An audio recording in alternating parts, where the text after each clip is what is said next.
24 ঘন্টা সংবাদ নিয়েই সত্যের পথে সবার আস্থা। দক্ষিণ অঞ্চল নিউজ টিভি।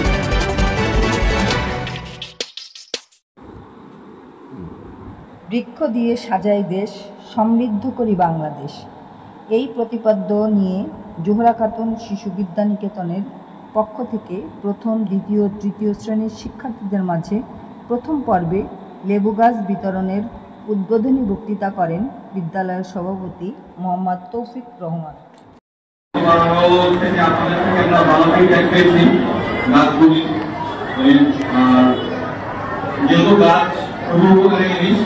পরিবেশের ভারসাম্য রক্ষা করে সেই হিসাবে দেখেন বাংলাদেশে এবার এই বছরেই যে সিচুয়েশন, যে এনভায়রনমেন্টাল অবস্থা যে খারাপ করতে চলে গেছে, যদি আমাদের গাছ বা বৃক্ষরোপণটা প্রপারলি থাকতো, গাছ কর্তন না হতো, তাহলে কিন্তু পরিবেশটা এতটা খারাপ হতো না। দেখেন সিলেটের এদিকে কিন্তু বৃষ্টি বাদে নিয়ে হয়েছে, কিন্তু আমাদের খুলনা শহরে বৃষ্টি হয়ই নেই বলতে গেলে, তুলনামূলকভাবে অনেক কম।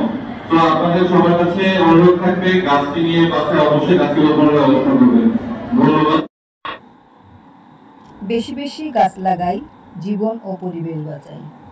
জোহরা খাতুন শিশু বিদ্যানিকেতনের বৃক্ষ বিতরণ অনুষ্ঠানে বক্তৃতা করেন বিদ্যালয়ের প্রধান শিক্ষক সারা চৌধুরী।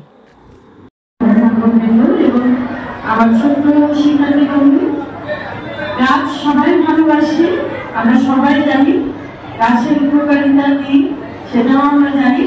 কিন্তু আমরা গাছ শুধু লাগালে হবে না, গাছকে বাঁচিয়ে রাখার চেষ্টাও করতে হবে। যেহেতু আমরা ছোট শিক্ষার্থী বন্ধুদেরকে উৎসাহ দেওয়ার জন্য যে গাছ আমাদের পরিবেশ বাঁচায়, গাছ আমাদের অক্সিজেন দেয়, গাছ আমাদের মাটি ক্ষয়রোধ করে, গাছের উপকারিতা শেষ নাই।